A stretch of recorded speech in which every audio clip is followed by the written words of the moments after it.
This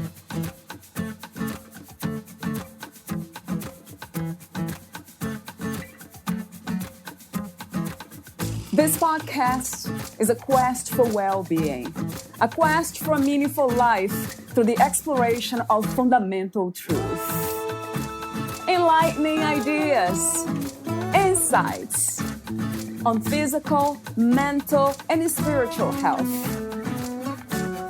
The inspiration is love. The aspiration is to awaken new ways of thinking that can lead us to a new way of being well. Welcome to Body, Mind, and Soul Healing Conversations.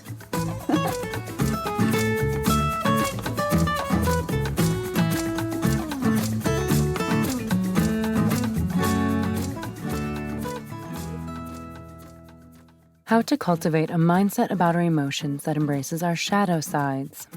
All too often, Dr. Paola Lake encounters people who have sought to hide away sides of themselves that they consider to be bad or unlovable. They find themselves spending energy and time trying to exile these parts of self, when in fact, these parts often need compassion and healing in order to dissolve their hold.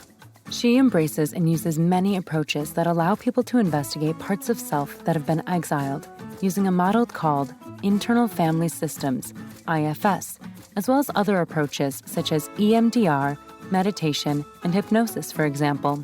Each approach provides an opportunity to sit with the parts of us we seek to exile, understand their function, and to cultivate an attitude of compassion towards these parts, and to release maladaptive beliefs about self that are tied to these states. Valeria Teles interviews Dr. Paola Lake, a rehabilitation psychologist, podcaster, and speaker. Dr. Paola Lake has a passion for helping people heal and recover from past trauma and adversity so that they can release the burdens of their past, overcome emotional blocks, and develop tools and strategies to help them realize their potential and achieve personal goals. Dr. Lake adopts a mind-body approach to healing. She strives to help people create enduring change that manifests itself in the form of greater clarity, self-compassion, an increased sense of possibility, greater connectedness to others and self, an ability to be present in the here and now, and a heightened sense of self-efficacy in their lives. Dr. Lake, owner of Lake Professional Psychology Corporation, provides services to the general public, as well as police officers and veterans to help them heal from exposure to trauma and the darker side of human tendencies. She draws from over 20 years of experience working with survivors of sexual abuse, accident victims, psychiatric clients, and those suffering from low self-esteem, grief, anxiety, or depression.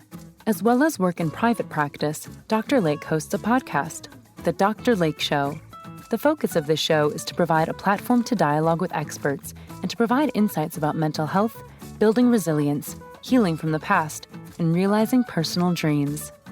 Meet Dr. Lake at thedrlakeshow.ca.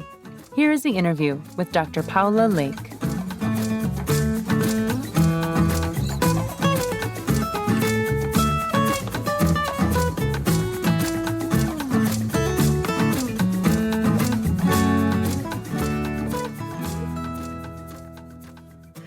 In your own words, who is Dr. Paola Lake?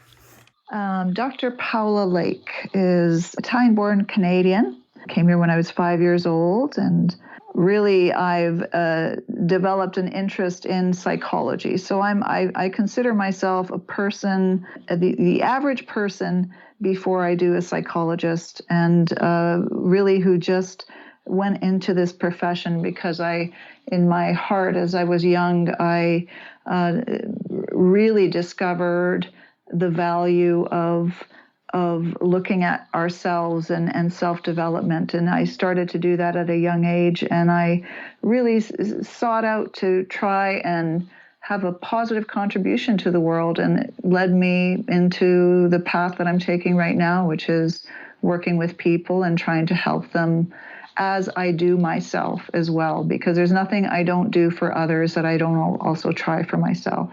That's an interesting idea or a beautiful concept. To me, it comes as loving ourselves and others at the same time. This beautiful dance. Yes, it's a dance, a beautiful dance. Absolutely. Do you consider what you do now, Paola, a purpose, the purpose of your life, or something different? I think the purpose of my life I have are about uncovering answers to questions about knowing self and how do we live our best self? How do we live in a place where we can live up to a potential? And that's a question, and it's a pervasive question for me that I think drives a lot of the work that I do. And so I don't know if I have a purpose to fix. I have a purpose to discover. I love that. Yeah. Right. Yeah. Yes, that sounds really good to me. So I have lots of warm-up questions for you. And the first one, official one, is the idea of emotional well-being, or being mentally healthy and balanced. How do you describe that? Is that a destination to get, or it's something that we are always working on?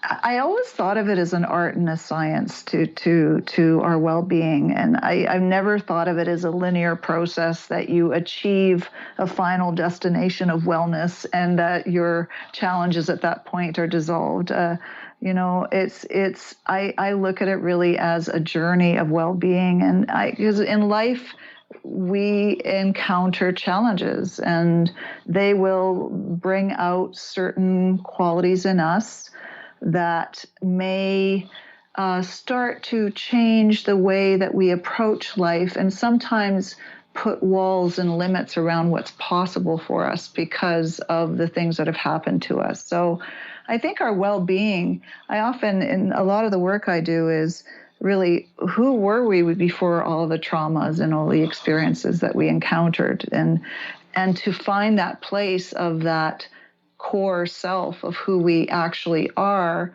let's say, without carrying all the burdens of past traumas and struggles. And so a place of really coming to that core sense of who you actually are without trauma, without fear. And those are very peaceful states we can get to. I think it takes practice to stay there. Do you have any spiritual practices, Paola, or spiritual beliefs? I actually taught at St. Paul University, and it was actually historically a Catholic-based university. I was actually, as you know, psychology. I'm a clinical psychologist, which we're actually trained historically. It's changing a little bit, but it's been very empirically based. I felt like the spirituality was kind of pulled out of that. But I have some spiritual ideas as part of my work, even as a trainer of master's level counselors. We did work on spirituality, and it's very hard for me to pinpoint how I would label it. But I will tell you one experience that I have as when I was working with my students. And what I did is I asked each of them to share a peak moment or a spiritual experience that they had. And a spiritual experience for any one of them could have been sitting at an ocean, on a beach, and seeing the beautiful landscape and being touched by something that felt larger than self. And as we were going through and sharing these spiritual experiences, there was a feeling in the classroom that came up, that was a feeling of us being connected and feeling in a place of peaceful connection and love. And that is hard to put into words, and so I have those spiritual realms are the ones I think that are come from within. I'm not sure that I'm not religious, but I do believe that we can have a spiritual experience from within us that kind of develops a relationship we have with the rest of the world that can be inspirational or help us feel love and connected. And I think that's a beautiful thing, a beautiful place to get to. Another question I have for you that might relate to that is the purpose of the human experience. Have you thought about that or wondered what are we collectively here to do? The purpose of the human experience. I've always centered it on growth, and I really believe that growth is part of a life-giving journey, so that when we are growing, we are developing as humans. We can live within our primitive automatic mindset, or we can aspire to something that brings us into being something more than what we were before. And I think that's, for me, it's a nice way of thinking about that. I love the way you said earlier about fear, being able to experience life without fear or without trauma. That I always connect, as I said off record, healing to spirituality.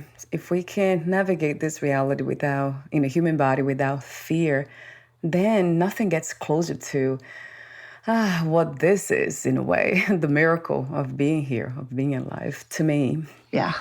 What are some of the misconceptions we have about healing, Paola?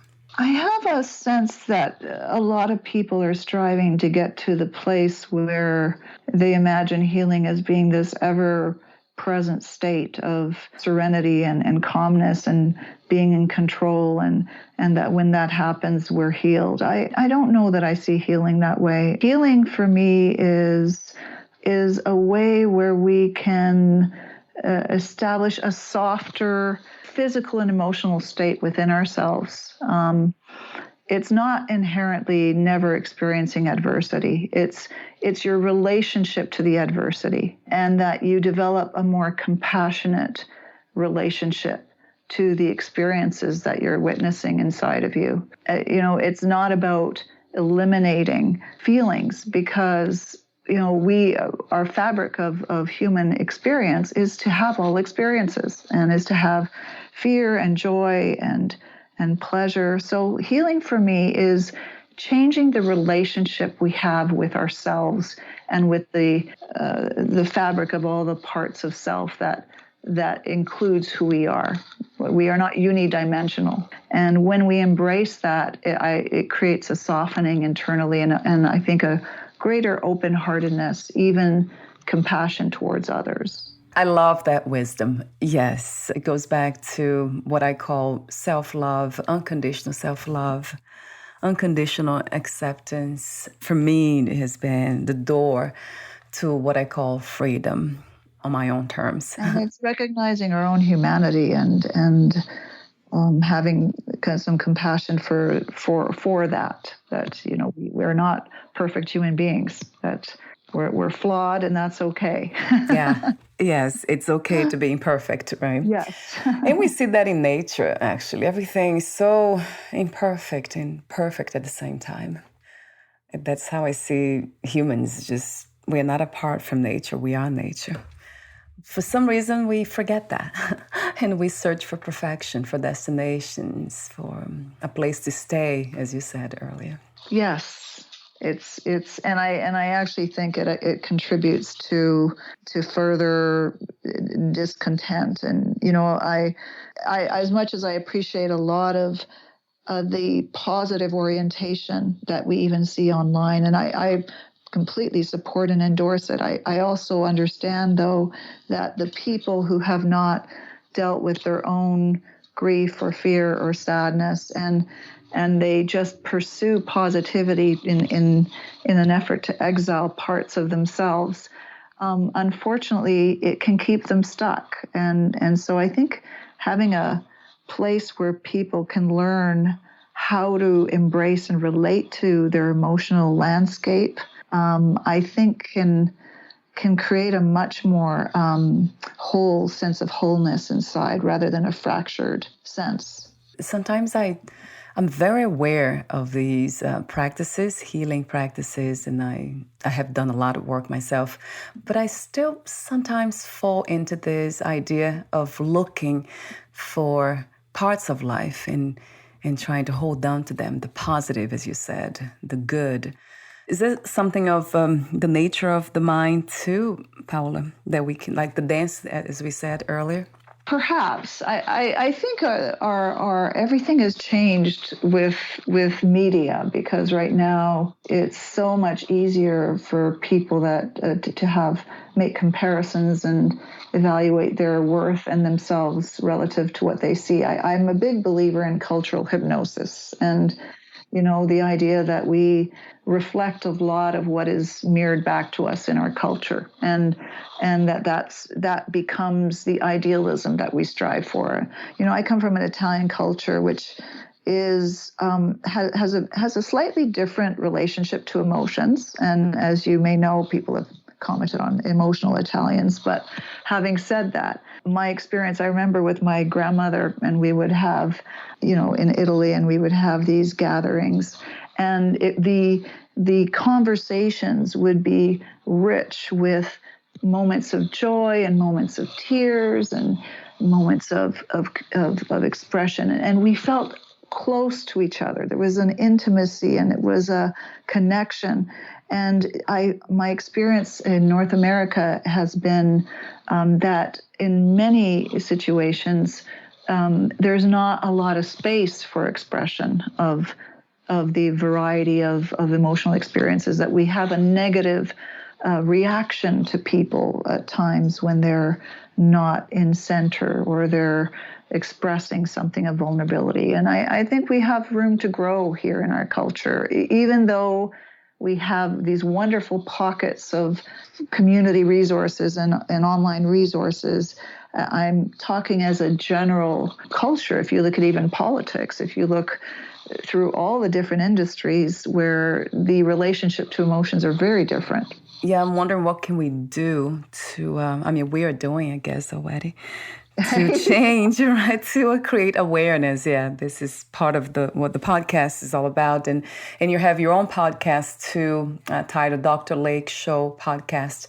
Talk to me for a moment about that. I want to go back to the topic of shadow sides and how to heal that. But before, talk to me about your show, your podcast show.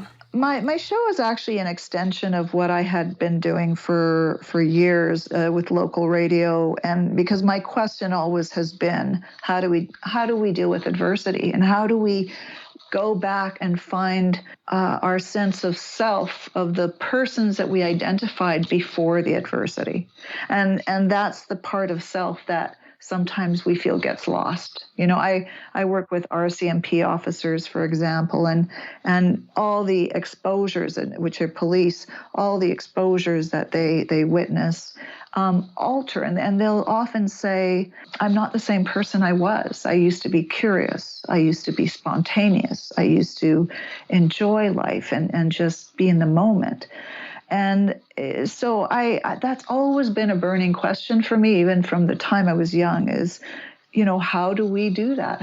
And if adversity is inevitable, then how do we get there? And I was interested at the time in interviewing a number of guests, and I still am. I'm going through a bit of a revisional process right now, so I've taken a few months of reprieve, but that is, in essence, still what I'm working for and what motivates me.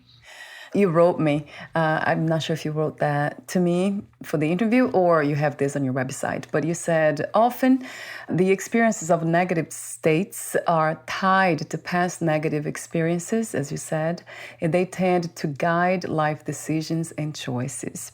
By facing the fear, its power to guide decisions will alter. So what leads us, or what drives us to find out, to explore that inner landscape and do the self-discovery, the healing work? Is that something that takes deeper suffering, or it can happen in a different way? To do the healing work, and whether we need to go through a deeper suffering in order to get there? Yeah, because it was my case, and it has been the case for many people that I talk to. I do think it may involve that suffering. I feel I was blessed at a very young age. I had a mother who very much created a space to deal with emotions that was very healing, and that was a blessing that I had. But I do actually think that when we have put certain experiences and we've closeted them, or we've made efforts to distance ourselves from them, that in our effort to work on healing them, it does mean actually to face the emotions that we want to escape and run from. And if we don't acknowledge the parts in us that are still suffering, those parts will continue to have an influence in the decisions we make in our lives, and it may be outside of our awareness. And that's why I think that initial task of heightening your self-awareness is very important. And that's so true, that we try to escape them, but it's only by addressing them, embracing them, understanding those feelings that we can free ourselves from them. It's challenging to understand. It is challenging. I think this is one of the things that would be nice is if we took away the negative judgments we have about certain emotions and states of ourselves. This part of me is weak. This part of me is, I need to hide it away, or it's going to take over. And I think there's lots of fears. There's reasons, and perhaps sometimes even adaptive reasons, that we want to get away from emotions if we've been flooded by them, if we don't know how to deal with the intensity of those feelings.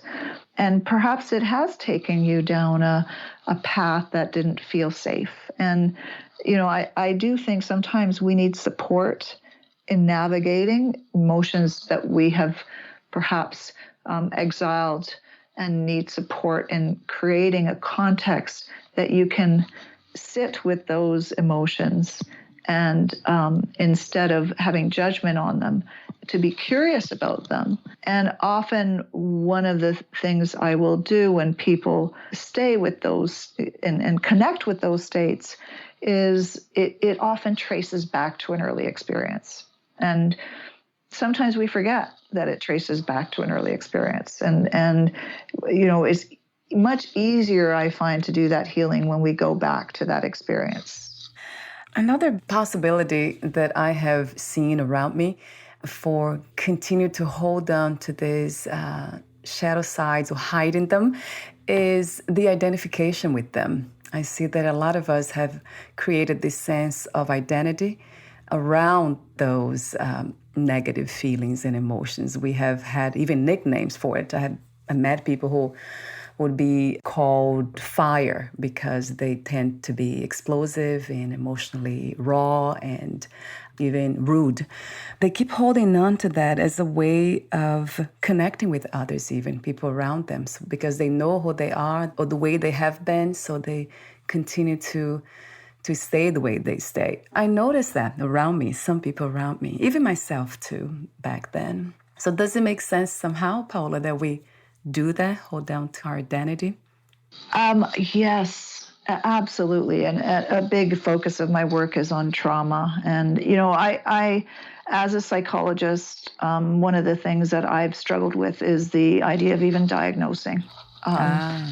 Because as much as the actual original intent of diagnoses was set out to ease the communication between clinicians, and so that we could better communicate without as much detail. And it morphed into, I guess in some respects it has utility. I think one of the issues around it is that people develop their identity around it.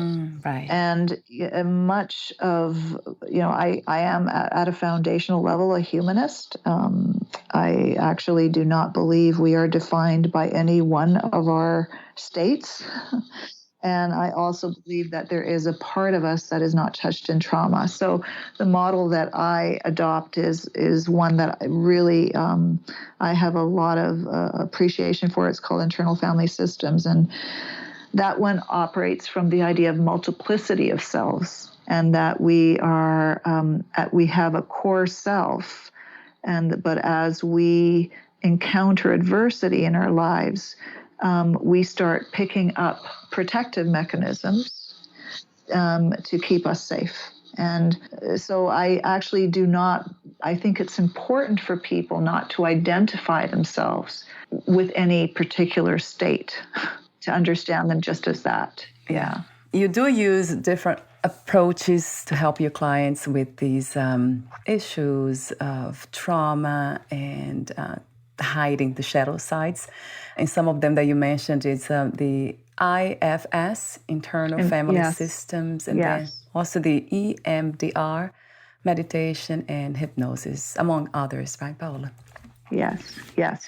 Would you like to talk to the audience about some of these healing methods? Do you use all of them with the client? Do you try them all, or it's something that depends case by case? I do tailor. I have to keep in mind what I'm doing with each client because of the varying severity of trauma that some of them might go through. But one of the most important pieces that when I'm working with my clients, is that change does not happen just at an intellectual level. And so it's not a matter of how much you know, but it is a matter of what you experience in your body. And so EMDR, internal family systems, even hypnosis, even focusing, which is another technique, but they connect that body experience with the emotions that we have.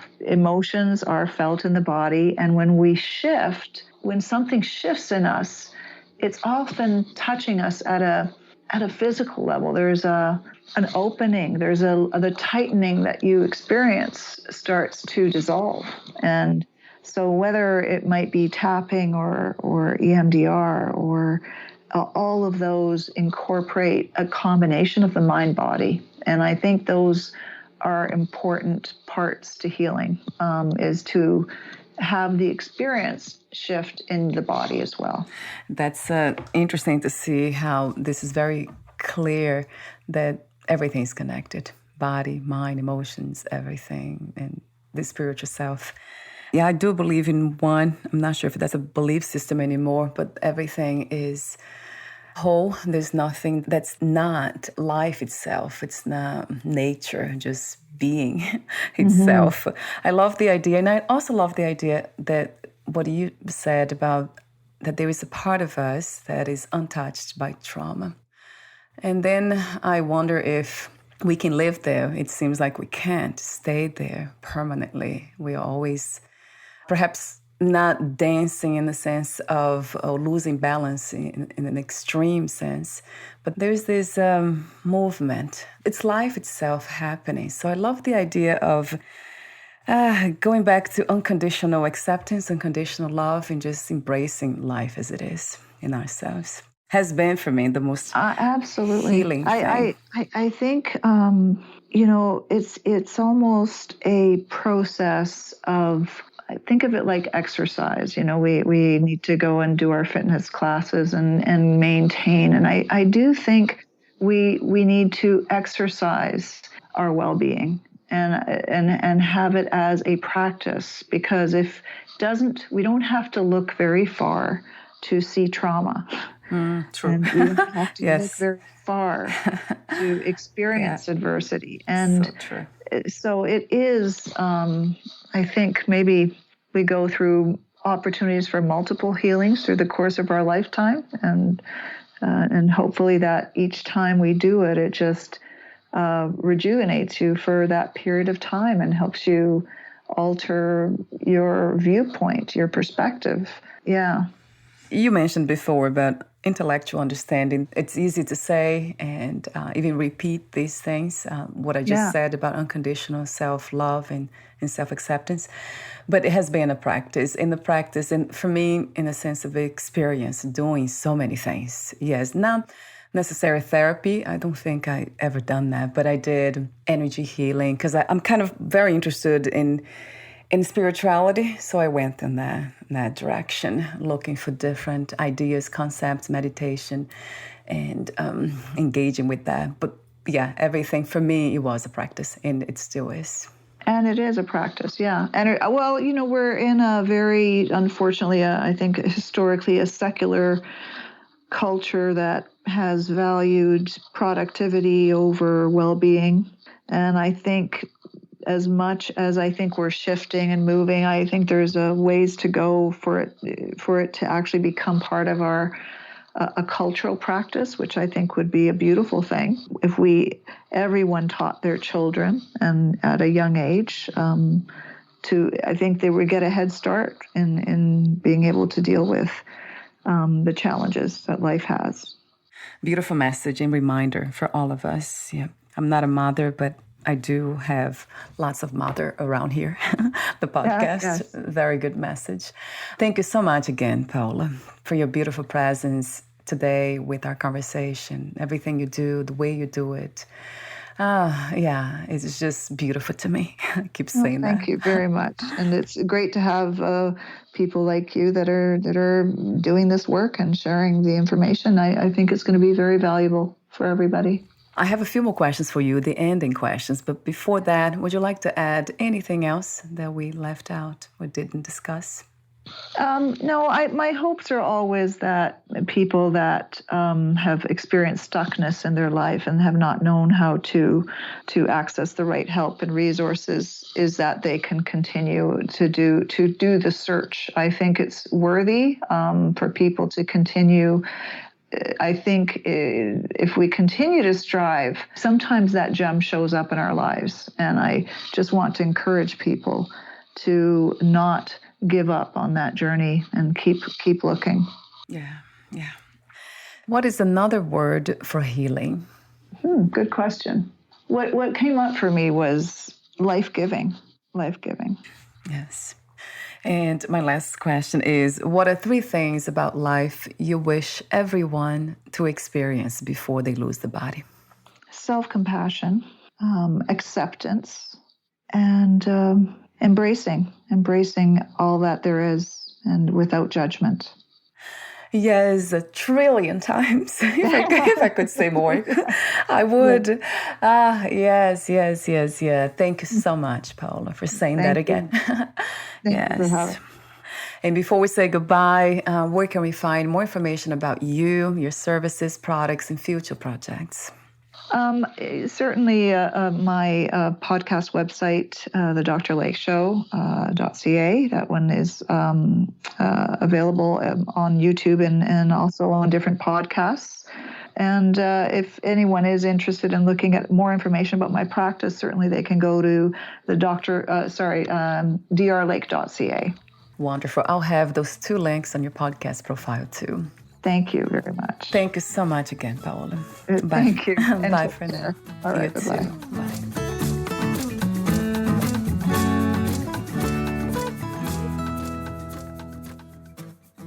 Thank you for listening. To learn more about Dr. Paola Lake and her work, please visit thedrlakeshow.ca.